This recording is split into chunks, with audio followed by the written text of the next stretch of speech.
Pessoal, notícia fresquinha que acabou de ser divulgada e eu vim aqui gravar o vídeo correndo na velocidade da luz para que você tenha acesso a essa informação o mais rápido possível. Jair Messias Bolsonaro, inacreditável o que o Bolsonaro acabou de revelar. Eu tenho certeza absoluta que todos vocês que estão do outro lado me assistindo vão ficar impactados, ou melhor, de queixo caído com esta revelação bombástica que o Bolsonaro acabou de fazer aqui neste exato momento, gente, tá? Lula da Silva, Alexandre de Moraes, eu tenho certeza absoluta, estão completamente desesperados depois dessa bomba a ver com a eleição de 2026, o terror do Lula e do Moraes. Eleição 2026. Vídeo, informação bombástica que eu vou trazer aqui nesse vídeo aqui para todos vocês. Convidar você a fazer parte aqui da nossa família, né? Se você quer ser um cidadão bem informado, que jamais será escravizado, vem fazer parte aqui da nossa família, ó, logo aqui embaixo. Ó, e para você se inscrever aqui, você não paga nada, tá? É totalmente gratuito. Muita gente deixa de se inscrever achando que vai chegar algum boleto, né? Que o nome vai pro SPC, pro Serasa, que vai ter que pagar uma mensalidade. Não tem nada disso, gente. Para se inscrever aqui é totalmente gratuito. E é simples e fácil, gente. É só você olhar aqui embaixo, ó. Tem uma palavrinha chamada inscreva-se ou inscrever-se. Gente, é só clicar em cima, clicou, automaticamente, gratuitamente, você já vai estar fazendo parte aqui da nossa família e o melhor, gratuito, gente, totalmente gratuito, você não paga nada para fazer parte aqui do nosso time. Vejam só, pessoal, vamos... Vou desmascarar a Rede Globo para vocês aqui, olha o nível que chegou a Rede Globo, olha a militância da Rede Globo. Mas sabe por que eles estão fazendo isso aí? Porque na época do ex-presidente Bolsonaro, ele cortou a mamata, Agora, sabe como é que tá agora, né? Com a Globo, eu vou mostrar pra vocês. Mas primeiro assiste esse vídeo pra você ver a militância da Rede Globo. A gente precisa desmascarar a Rede Globo. Presta atenção nesse vídeo aqui, olha aí. Olha isso aqui. Olha, eu tô abrindo falando que a PF confirmou que iniciou 37 pessoas pelos crimes de organização criminosa, tentativa de golpe de Estado e de abolição violenta do Estado Democrático de Direito, beleza? Lucas, acho que a gente tem que terminar falando o que vai acontecer agora, quais são os próximos passos. Eduardo, então a gente tem que lembrar que o inquérito já está com o Moraes e ele vai mandar para o TGE, é ele que decide. Júlio, já achei as imagens que a gente estava procurando da Faculdade Arte. Arte dos núcleos? Dos 6 núcleos? Isso. Vamos deixar claro, então, bem claro lá que envolvia milícias digitais, um braço operacional e um braço do... Ok. Ricardinho acabou de avisar que acabou o depoimento do Cid e ele está saindo do Supremo. Ok. Mas no meu caso aqui não, eu estou recebendo um monte de nota, vídeo, várias manifestações do Executivo, do Judiciário e do Legislativo. Vamos juntar tudo aí. Sendo no Jornal Nacional, que vergonha a emissora, né, se propor fazer uma situação dessa, parecendo torcida organizada. Uma vergonha. Vai emissora igual a Rede Globo fazer uma situação dessa aqui. Por isso que a gente precisa ter sempre as redes sociais para a gente poder desmascarar. Por isso que eles são a favor de regulamentar as redes sociais. Mas eu queria mostrar para vocês que na época do Bolsonaro, o Bolsonaro cortou a teta deles. Por isso que eles estão de jeito agora. Agora eu vou mostrar como é que tá com o Lula. Deixa eu mostrar para vocês como é que tá com o Lula. Presta atenção nessa matéria que eu vou mostrar para vocês aqui. Olha lá. Globo é campeã em faturamento no governo de Lula. 177 milhões de reais. Olha que em menos de 2 anos a Globo faturou mais no governo do petista, chefe, do que em 4 anos do governo de Jair Bolsonaro. Vou repetir, em menos de 2 anos a Globo faturou mais no governo do Lula do que em 4 anos do Jair Bolsonaro. Em 2 anos, faturou mais que nos 4 anos do Bolsonaro. Vocês têm noção disso? É por isso que ela está fazendo isso aí, ó. É por isso que ela está passando pano pro governo do Lula, não mostrando a verdade. Agora eu quero mostrar mais para vocês aqui. Olha o que aconteceu com o Lula também. Agora aqui, o que o Lula fez para a Globo. Presta atenção no que eu vou mostrar para vocês aqui, ó. Globo quer ajuste fiscal sobre pobres. Mas olha que o que ela teve. Obteve mais de 177 milhões em isenções de impostos. Ela obteve mais de 177 milhões de isenção de impostos. Agora no governo do Lula. Vocês estão entendendo por quê? Que ela passa pano pro governo do Lula? Vocês estão entendendo por que ela está fazendo isso com o Bolsonaro? Vocês estão entendendo? Porque na época do Bolsonaro cortou a teta, cortou a mamata. Agora aqui no governo do Lula aqui, que ó, tá de jeito, ó. É o que a emissora que mais recebeu. E agora, ainda além disso, aqui, ó, volta aqui só para mostrar essa matéria aqui, só para vocês verem. Olha aqui, ó, 177 milhões. 177 milhões de faturamento. Agora mostra aqui. Mais 177 de isenção de impostos. Mais 300 milhões. Vocês estão entendendo por que ela está fazendo torcida organizada? Vocês estão entendendo por que ela está fazendo essa militância aí contra o Bolsonaro? É muito simples. Por isso que a gente tem que continuar desmascarando essa patifaria da Globo. Vocês podem ter certeza que contem sempre comigo aqui que a gente vai para cima. Ah, inclusive, nós vamos entrar com um projeto agora, viu? Para acabar com essa patifaria da Globo aí. Vocês esperam que eu vou mostrar para vocês esse projeto. Viu? Vamos para cima, tamo junto. E na próxima segunda-feira, o ministro Alexandre de Moraes deve enviar para a Procuradoria-Geral da República o relatório final do inquérito da suposta tentativa de golpe de Estado depois da eleição presidencial de 2022. No entanto, a manifestação da PGR sobre uma possível denúncia contra Jair Bolsonaro e outras 36 pessoas indiciadas pela Polícia Federal deve ficar somente para 2025. Diante da complexidade da investigação, o Procurador-Geral da República, Paulo Gonet, deverá levar pelo menos 3 meses para analisar as quase 900 páginas do relatório produzido pela Polícia Federal.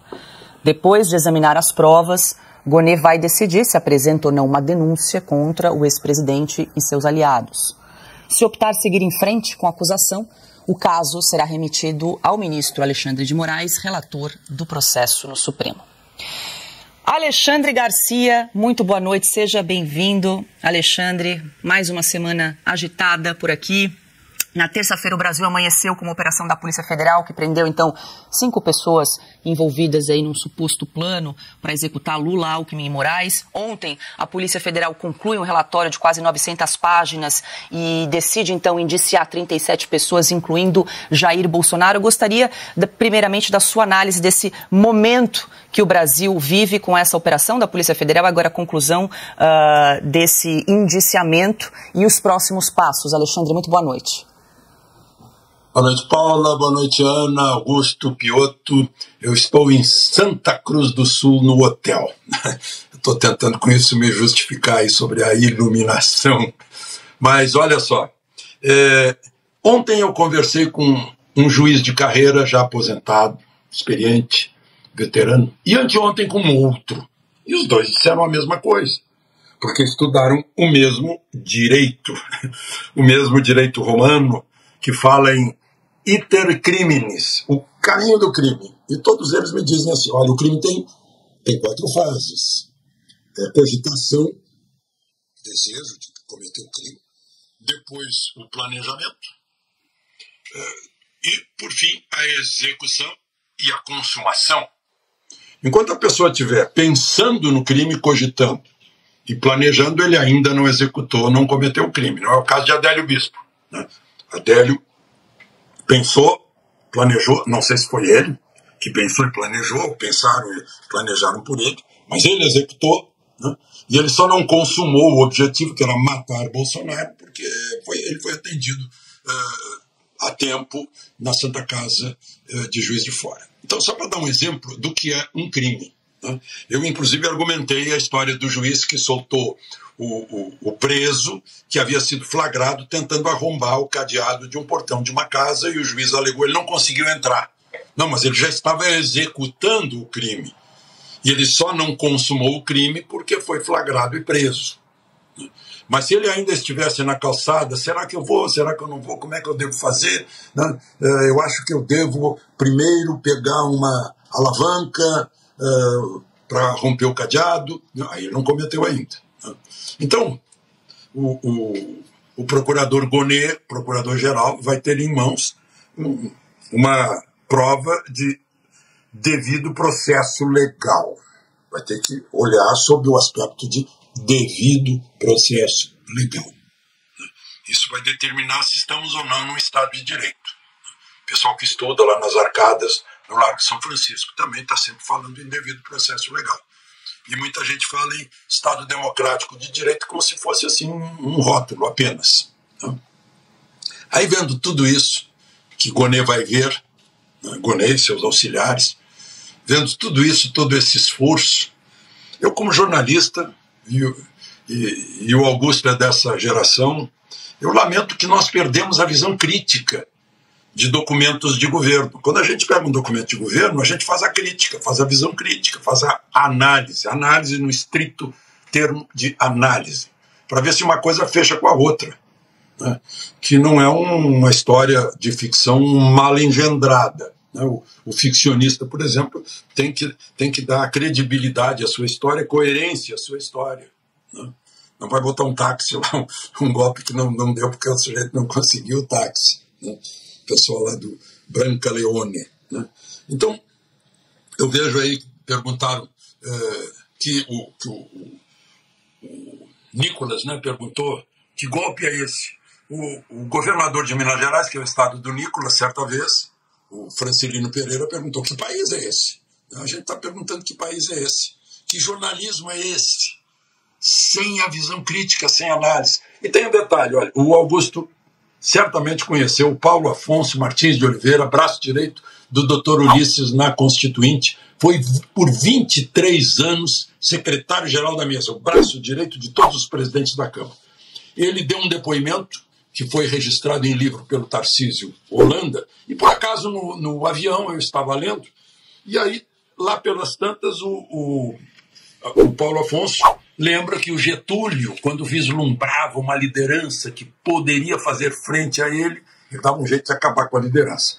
Aí disse, olha, em 64 o AI-5 também eliminou muitas lideranças futuras. E conclui, é o estilo da atuação preferida dos regimes totalitários, que precisam eliminar os adversários para garantir a sua hegemonia. O livro está muito atualizado. É isso, Paula. Ana Paula Henkel, muito boa noite. Ana, seja bem-vinda. O Alexandre toca num ponto, né? A importância da análise desses documentos, e vale registrar aqui para quem nos acompanha que esse relatório de quase 900 páginas que foi concluído pela Polícia Federal não foi divulgado, segue em sigilo, apenas alguns trechos foram publicados. Agora esse relatório está nas mãos do ministro Alexandre de Moraes, que vai encaminhar no começo da semana que vem aí para o PGR, Paulo Gonet, que deve decidir, então, só no ano que vem se vai denunciar, pode também arquivar, ou pode pedir mais diligências, pode pedir mais provas para a Polícia Federal. A gente precisa aguardar aí os próximos passos. Boa noite. Boa noite, Paula. Boa noite, Piotr, meus dois queridos mestres, Alexandre e Augusto, e muito boa noite à nossa audiência maravilhosa. Um beijo para a nossa querida editora Branca. Paula, o que fica é tanta coisa, né? Como você e a Branca estavam falando.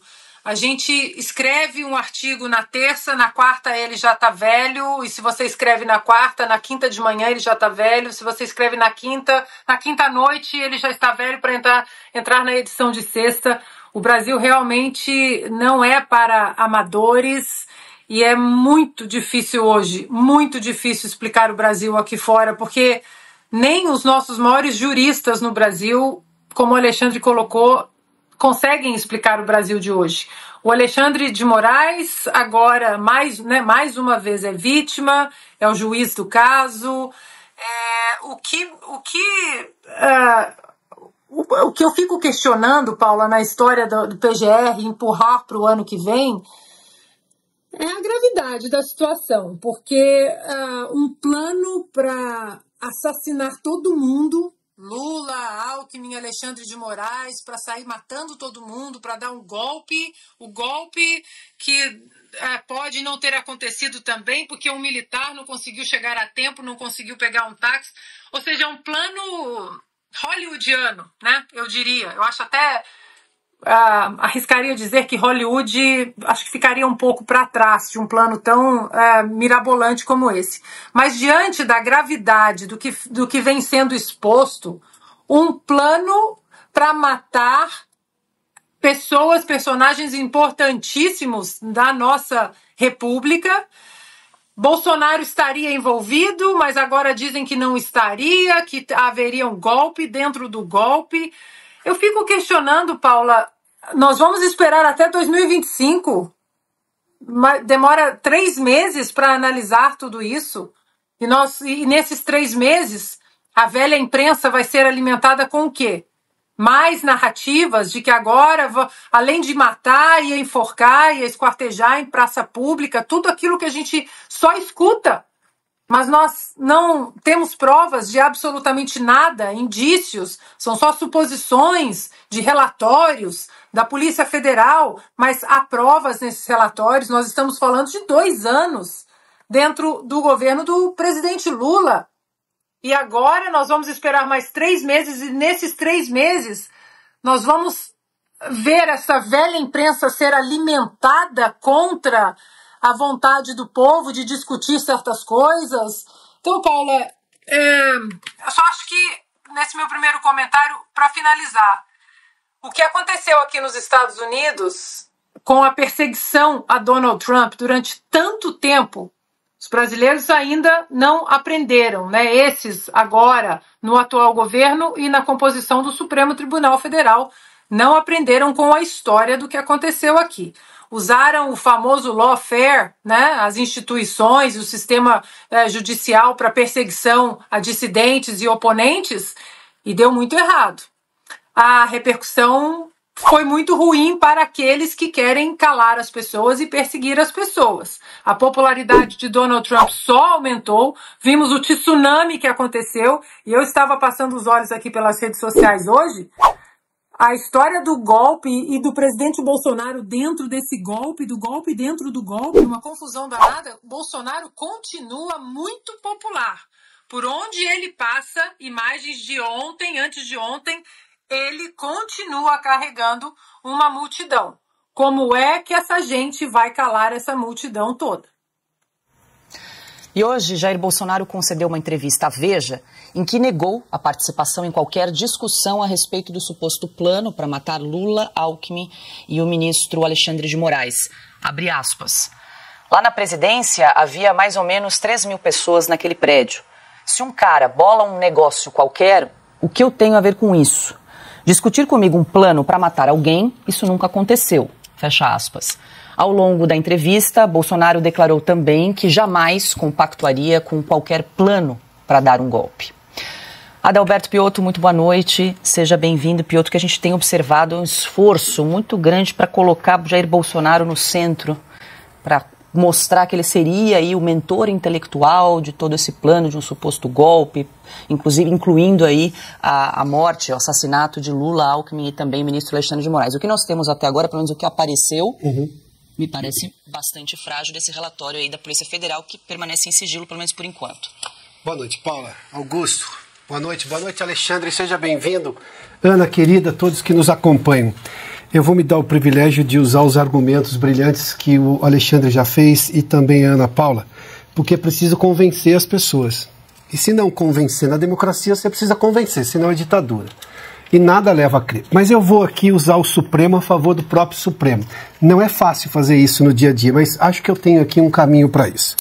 Lá no julgamento da Lava Jato, naquilo que enterrou a Lava Jato, o Supremo usou a tese da árvore envenenada. A árvore envenenada é uma tese jurídica em que se uma investigação começa de forma ilegal ou tem um princípio ilegal, tudo que advém daquilo, está envenenado, não pode ser usado no direito puro, ou seja, quando se aplica o direito. Esse que o Alexandre fez menção há pouco aqui, o nosso Alexandre, o Alexandre Garcia. Porque desta tese, foi na verdade exatamente esta tese que o Supremo usou ao alegar a árvore envenenada das conversas que eles consideraram absurdas, ilegais, né, entre o juiz Moro e o procurador Dallagnol, lá na Lava Jato. A partir dali, eles acabaram com a Lava Jato. Bom, eu preciso usar o Supremo para julgar o Supremo. E olha que eu não estou nem recorrendo a uma formação muito antiga do Supremo. É muito próxima dessa formação recente. Então, se o Supremo for no mínimo coerente, e aí eu espero que seja, porque o próprio Procurador-Geral da República vai olhar e dizer assim, o Supremo entendeu desta maneira, a última palavra quem dá no direito brasileiro é o Supremo Tribunal Federal. Todos sabemos disso. Ele considerou aquilo, usou a tese da árvore envenenada para acabar com a investigação da Lava Jato, que eles consideravam um absurdo. No começo apoiaram, depois consideraram um absurdo. E não é difícil colocar a tese da árvore envenenada, porque o inquérito em si já é ilegal. Foi feito sem sorteio, regra do próprio Supremo Tribunal Federal que ele ignorou na nomeação inicial do Toffoli em relação a Alexandre de Moraes. O foro é inadequado para boa parte dessas pessoas, inclusive dessa investigação agora do golpe. Eles não têm que estar dentro do Supremo Tribunal Federal. O juiz não é o natural da causa, mais uma evidência. Não houve sorteio, como eu já fiz menção. O tempo do inquérito, tempos por demais absurdos em relação ao que deve ser um inquérito, segundo o entendimento do próprio Supremo Tribunal Federal. O comportamento do ministro Alexandre, estou me referindo agora àquela questão das denúncias da Folha de São Paulo, em que ele dizia para o perito lá do TSE como deveria ser o laudo que ele mesmo iria julgar. A gente vai esquecer de tudo aquilo? Não, não se pode esquecer. Então você tem uma certa suspeição, eu estou sendo generoso aqui, em relação ao ministro, que também não pode estar à frente do inquérito em que ele é vítima. Isso é o básico, mas enfim, está continuando nessa toada. Isso não é uma árvore envenenada só.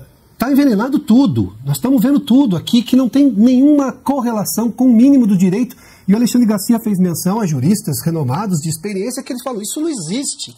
Ou como a gente disse aqui, a Branca trouxe mais cedo, da advogada que atua nesses casos diz assim, eu estou enlouquecendo e consulta os seus professores que vão dizer, não, você não está enlouquecendo. Isso é o que é o direito a partir desse, digamos, ilimitado ser jurídico que o Supremo criou, que é um negócio esquisito, não cabe dentro de uma democracia.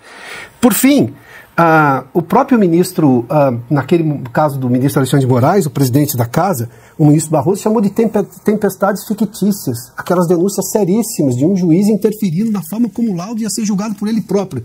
Não são fictícias, ministro, convenhamos, não são fictícias.